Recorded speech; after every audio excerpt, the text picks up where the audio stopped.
Bismillahirrahmanirrahim. Assalamu alaikum. Today we are going to start our class with IELTS speaking module and we are going to see how it works. Speaking can be the first or the last module. If your IELTS test is AM means in the morning, then speaking is PM. And if IELTS listening, reading, writing is PM, then speaking may be AM, right? So what happens in speaking, this is what we are going to discuss, and then after that I'll come to you one by one. I will ask you questions and you have to answer. The first thing is we have two types of speaking. One is remote speaking with an examiner on Zoom call. Okay, there'll be a computer screen and you'll be given headgear, and examiner will be sitting somewhere else and you somewhere. You will be in their test center, okay, and you got to have your speaking. Second speaking is with physical examiner. So face to face, there will be a small cabin and you will have the examiner right in front of you. So in big cities like Lahore, Karachi, Islamabad, they have physical examiners mainly. But in small cities where they have computer delivered IELTS facility, their examiners, because most of them, they belong to big cities, so they don't commute to smaller cities. That is why, if for example you have your IELTS in Mandi Bahauddin or in Gujranwala, so there you are likely to have examiner online, and that examiner may be Pakistani or a foreigner, it depends, okay? But in both cases it's all right. Yes, physical examiners are more comfortable. I mean, you'll be more comfortable in front of a physical examiner, and if it is online, sometimes there is the voice issue, sometimes, technology, you cannot depend on that all the time, right? So this is how it works. Now, whenever you go for your speaking test, you need to be positive and you should have that happy-go-lucky nature. Happy-go-lucky nature means you are cheerful and you're willing to answer every question happily, excitedly, and there is that excitement inside you. And this is something like you feel, and feelings are transferred to the examiner also. So if you make examiner feel good, at least half band or sometimes one band, you can get more. Okay, one of my students was quite excited about his speaking and had this happy-go-lucky nature. He got 8.5 in speaking. Although his speaking was good, but not as good as for 8.5. Okay, when I was interviewing him, his interview is there on my YouTube channel. When I was interviewing him, I was thinking, how 8.5? He was making grammatical mistakes and all that, and speaking very confidently, comfortably, pleasantly, happily, and all that. And he told me after his speaking test that in part 3, examiner only asked 2 to 3 questions, and the examiner said, thank you so much, 8.5 man. Okay, so this may happen with you as well. Yes? Sir कुछ फर्क होता है big cities और छोटे cities के अंदर? Yes, okay. This is, I will answer this question towards the end because it's something different than speaking. So I'll answer that, but hold it for now. Okay, the last thing. About examiner. No, I was talking about that candidate who got that bench score. So your IELTS speaking depends on examiner also. Half band to one band can be given even if you don't deserve. For example, you deserve 7. Examiner may give you 7.5 and that will be justified. So you need to pray on that day that may God give me fine examiner, nice examiner, and all that. Okay. Now, as far as your speaking is concerned, there are certain formalities. There will be an invigilator who will actually check your IDs, and then invigilator will take you to the room, and either there will be a screen or examiner right in front of you, and examiner will just check your ID and ask you, are you ready? You're ready to start, and when you're ready to start, examiner will press the button. There is that recording device. They record your audio voice, okay? And that is for future reference. In case if you're not happy with your IELTS result, speaking result, and they want to check it again, and this is what we call EOR, inquiry on results, okay? Now, once they start, the first question is, do you work or study? Now, before that, whatever you say, good morning, madam, how are you, this, that, and all that, it is not marked. So marking starts once they ask you the question, do you work or study? And this question should be answered briefly and very, very straightforwardly, because examiner wants to categorize you. Examiner wants to see that there is a student whom I going to interview, or there is a professional, there is a stay-at-home lady, and all that. So you can answer this question like, do you work or study? I work actually, and at the moment I'm working as a teacher in a local school. That's it. And you don't need to elaborate here. This is not the point where you need to elaborate. Some students start, do you work or study? Some people work, some people study. Today I would like to tell you whether I work or study. First of all, I studied and then I started my work and 8 band pakka. Okay, like that. So don't take it as an opportunity. You need to go on. There should be a kind of a dialogue where most of the conversation will be done by you, but you have to go on with the examiner. So do you work or study? If you work, I told you what to say. If you are a student, you can say, I've just completed my graduation, or I've just completed my intermediate, and now I'm planning to go abroad for higher studies. You can plan this answer, or you can memorize this answer. Do you work or study? Just straight away, okay? And third answer, if someone is a stay-at-home lady, can say, well, I am a homemaker and I take care of my family. The end. Nothing less, nothing more. And then examiner may ask you some warm-up questions. Warm-up questions are, where are you from? What do you do? What type of weather do you like? Just 2 to 3 questions to give you some confidence. After that, examiner will pick one topic. Topic can be hometown. Topic can be movies, topic can be music, topic can be restaurants. And then examiner will ask you 5 questions, minimum 5 questions on that topic. In speaking part 1, examiners check your spoken English from band score 1, 2, 3. In part 2, they check your spoken English from band score 4, 5, 6. And part 3, 7, 8, 9. And then they give you the average of that. So that is why part 1 is the easiest one. And part 3 is the toughest one. Toughest, like not that tough, but still they ask you some advanced level questions where you have to answer. Okay, for understanding the question, 2 things are important. The first thing is WH questions. You should be familiar. If examiner starts the question, where, you know, location will be the answer. If examiner starts a question, why, you know it's a reason. If examiner starts a question, when, you know answer is going to be time, when something's done and all that. And if examiner starts question with how long have you been, you understand it's present perfect continuous tense. In part 1, there must be one present perfect continuous tense question, okay? So the first thing is, if examiner says how often means frequency of something, that how often that thing is done, daily, twice a week and all that. So the first thing is WH question, and you should be familiar with all these WH questions. Examiner starts the question and you should know in the answer what I'm going to do. After this, the second thing is the verb, which is very, very important, because examiner will ask you questions in 5 tenses. Present simple, where we use first form of the verb. What do you? Where do you? Why do you do? Okay, and most of the questions will be asked in personal capacity. They will not ask you questions about third person. In part 1, mainly they ask you questions about you, and you have to answer with I. Okay, so do means present, and when you answer this question, you're going to use first form of the verb, because do is already first form of the verb. For example, where do you go for morning walk? Well, I always go for morning walk in a garden which is near my house, and in that garden there's a beautiful track, and I walk there for 2 to 3 kilometers every morning. I walk, I go. Which tense is that? Present simple tense. So you need to pick up do. Okay, in my answer I will use all first forms of the verb. When did you go out for dinner? Or what did you do last weekend? Did. Okay, did is past tense. And which form of the verb? Second. In my answer, now I should use all second forms. For example, what did you do on your last weekend? Well, on my last weekend, I went out with my family. We enjoyed a lot and we had a great time.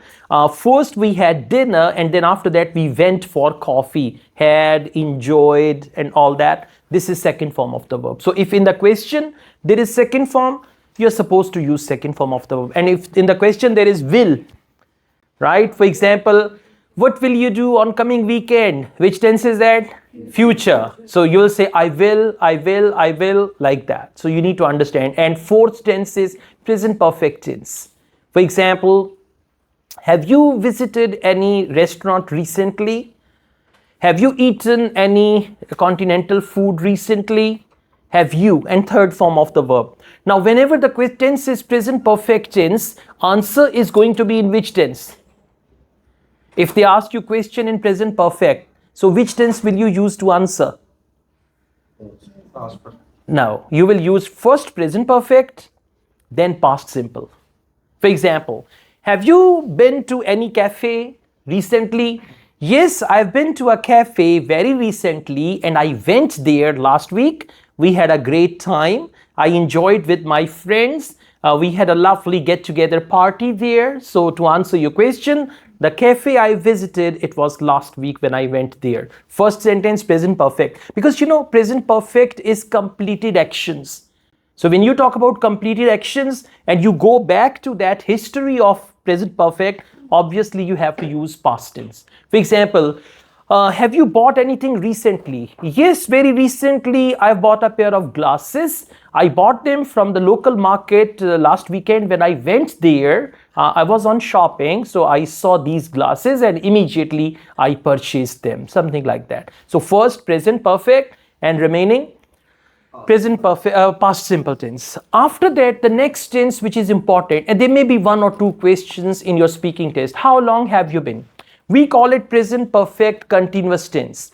This tense is for something which tells you about an action that started in the past, continued over time, and even at the time of speaking, it is still either going on or it is just finished. For example, I have been teaching English for 15 years.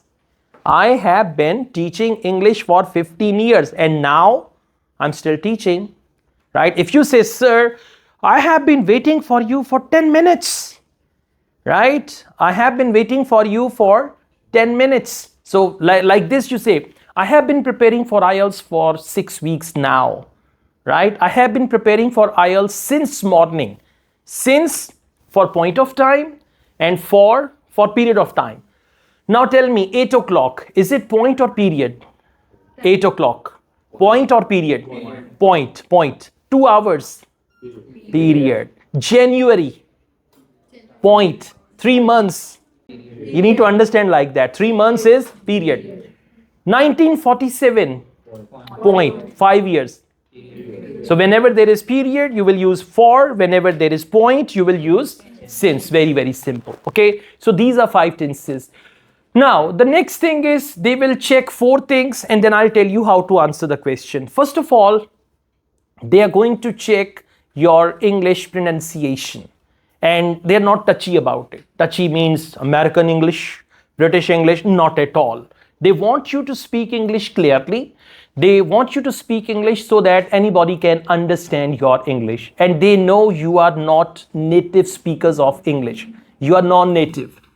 Right? My English is not British or American, but I try my level best to speak like them and people understand me. So we call it global English or we call it international English, right? So you should speak that international English which can be understood by anybody. So the first thing is your pronunciation. Try to pronounce every word clearly, sounds of English. Then we have stress in English language. These things should be said clearly. Otherwise, there is no problem. Like even if there is light Punjabi style in your English, Urdu style in your English, that doesn't matter as long as you speak clearly. Okay. So this is what they call pronunciation. And the best way to improve that is IELTS listening, or you watch any English programs, or you listen to English songs, watch seasons in English, and just, whenever you have to improve your English pronunciation, you have to observe 4 to 5 things. When somebody is speaking English, look at his teeth, lips, jaws, tongue, right? If somebody says, thank you, nothing, you observe the tongue, and then facial muscles, how they speak the language. So if you observe these 5 things and you imitate, the best way to improve your English pronunciation is imitation. When you listen to a song and you say, ooh, like you are just trying to imitate the song. In the same way, try to imitate English language. The way you listen to English in IELTS, listening, try to imitate that and you can easily improve your score in pronunciation. After that, the next thing is your fluency. And fluency does not need any difficult, it's not difficult to improve your fluency when you speak on one thing every day. For example, every day you come here and I say you have to speak on coffee for one minute. Say coffee is a very good drink, it is a very popular drink, people drink coffee all over the world in the morning, especially people. Then I say day 2 speak again, day 3 speak again. First you will think what you talk, and after that you will be speaking without thinking. I'm speaking without thinking, by the way, because I know I'm a teacher. What I'm saying now, I have said that hundreds of times. Okay, so when you say something second, third, fourth, fifth time, and language is nothing but repetition. You guys speak Urdu, right? So you repeatedly do the same things. I mean, when did you learn a new word of Urdu? If I ask you, when did you use a new word of Urdu? I mean, we've been using Urdu, the same language as we used in our childhood. Maybe there are new inventions and discoveries, and then we learn the names of AI and this and that, but otherwise our language is same. So language is repetition. So if you practice your English, you can, and this fluency has got nothing to do with grammar. If grammatically your English is wrong, but fluency is good, style is good, they will give you band score in fluency and they will give you band score in pronunciation. Okay, so that is why you need to take them seriously. And third is grammar. For grammar, only tenses. And if your target band is 7 or 8 or above, then compound sentences mainly and complex sentences. With that, you can use should, must, may, might. We call them modal verbs. Use modal verbs, use passive structure, compound sentences. You can easily get 8 band, 8.5 band. That's not big deal, because the definition of 9 band also allows you to make some minor mistakes. 9 band does not mean perfect English. 9 band means can speak English with fewer or very few mistakes, very few irregularities.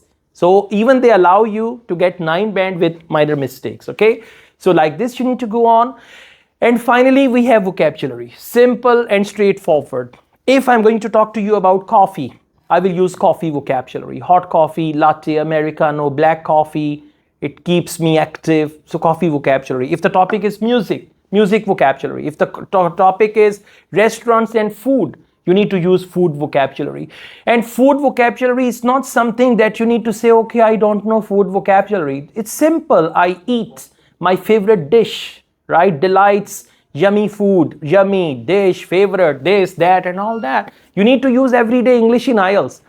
If you use difficult words in IELTS, what will happen? There is no guarantee that you get good band score, because IELTS is all about everyday English.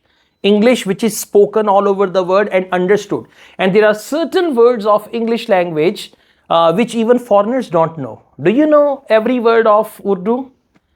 No? Okay, I once had a friend from Scotland long ago. She was my family friend and she came to my house, and as she entered, on the right hand side we have a beautiful lawn. Now what do we call it? We call it lawn. We don't use any other word. She was speaking Urdu. She learned Urdu from me, and she said after careful thought, "Aapka bagicha bahut khoobsurat hai." And I said, "Bagicha? Ah, bagicha. All right, but we don't say bagicha. We say lawn." Right? So she said bagicha because she learned Urdu from books and she used a word which we hardly use. So this is how you guys learn so many words of English that even English people say, Toba, we don't know this English. Okay? So you need to be careful. It should be everyday English. Speak simple English and you'll get good band score. So these are 4 marking criteria. You need to keep them in mind. Finally, how to answer? There is that month December, DEC. The short form of December is DEC. In order to answer every question of IELTS speaking, you need to keep DEC in mind. Okay? The first thing is direct answer. Right? If the question is, do you listen to music? Music is very important in life. Different people listen to, what is the question? Do you listen to music? So the first sentence should be either yes I do or no I don't. And then you can go on. And do not revert your answer about many people. In IELTS speaking questions, when the question is do you, answer must be I. Answer must not be people. Okay, do you go to the restaurants? Yes, I often go to the restaurants. Or do you? Yes, I do. and then you can start with your answer. So if they use WH question, then you will not say yes I do or no I don't. For example, did you go anywhere on your last weekend? Yes, I did. Actually, I went to attend a wedding. It was my cousin's wedding and we had a great time there. Something like that. Did you enjoy any party last month? No, last month I didn't enjoy any kind of party. But don't do parroting. What is your favorite color? My favorite color is this. Did you visit any restaurant? No, I did not visit any restaurant. Don't say full thing. Did you? Yes, I did, or no, I didn't. Even you can say didn't. Didn't. I'm not pronouncing second D. Didn't.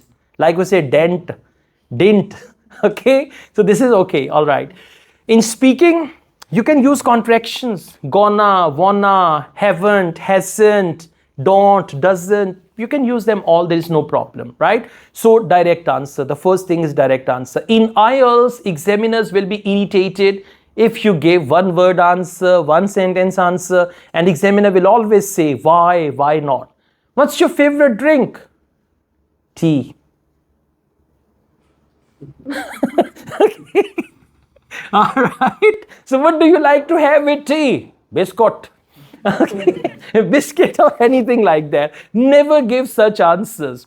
Almost 50-60% candidates are those who are not willing to speak in actual exam, and examiners have to struggle, right? If you give proper answers in part 1, they will ask you maximum 5 to 8 questions, and if your answers are like coffee, biscuit, then they will ask you more and more questions. So it's better to answer the question directly and then elaborate your answer. For example, what's your favorite drink? My favorite drink is coffee, and I've been drinking coffee since I was a university student. See, I'm enjoying what I'm saying. Okay, so you should show the examiner that I'm enjoying what I'm actually saying, right? Do you listen to music? Why not? I love listening to music. And my favorite singer is Aslam Atif. He's a very good singer. Atif Aslam, yeah. I know, okay. Whoever, doesn't matter, right? So you just need to go on. And this is all pretending. One thing is, do you listen to music? La hawla wa la quwwat. I don't. Okay, haza haram. Okay, but you need to pretend in front of the examiner. The other day there was a candidate and he said, I asked, do you celebrate your birthday? He said, no, I don't celebrate my birthday. Then he was thinking, what is haram? What is 1 year of my life decreases? So it becomes complicated. What you need to do, you need to take your speaking test as an interview where you are allowed to say anything. They will check your English. They will not just see that there is no reality check. That if you say my favorite drink is tea and after that you are drinking coffee, and examiner will come to your house and say liar. Okay.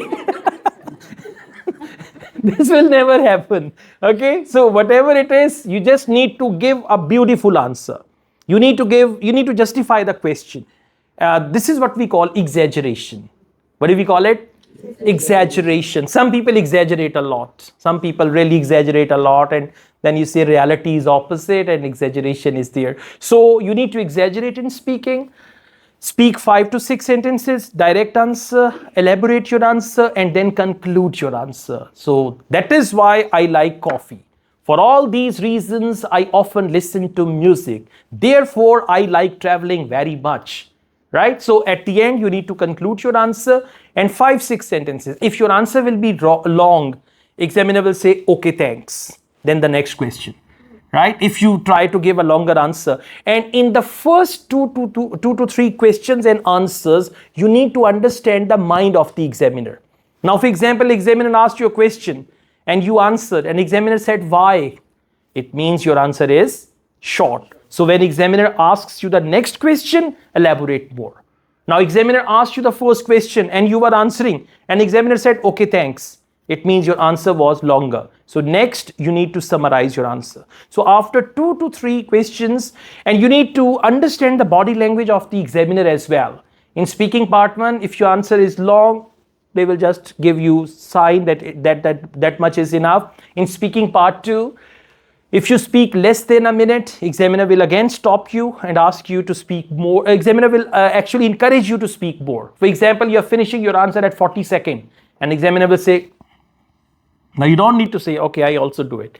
Examiner says you also do that like this. It means you need to carry on and you need to speak more. And after 1 minute, they will just give your body language that enough, so then you can stop your answer. So you need to understand non-verbal cues or non-verbal language of the examiner as well. So part 1 starts after 2 to 3 questions. You'll be very comfortable because examiners are very good. Then there is part 2. They will give you a topic and you will have to speak on that topic. And then there is part 3. So like this, it's going to go on, right? But overall, speaking can give you very good bench score in 11 to 13 minutes. It's not a long test. You will never notice like this much time is finished and then the examiner will say thank you so much and the test is going to finish. So 11 minutes only, and in 11 minutes you should try to get 7, 8 or 9 band, and you can get that as well, right? Because the book that you got, we have almost all the topics in the book. So like 70 to 80% speaking is already there. Okay, thank you.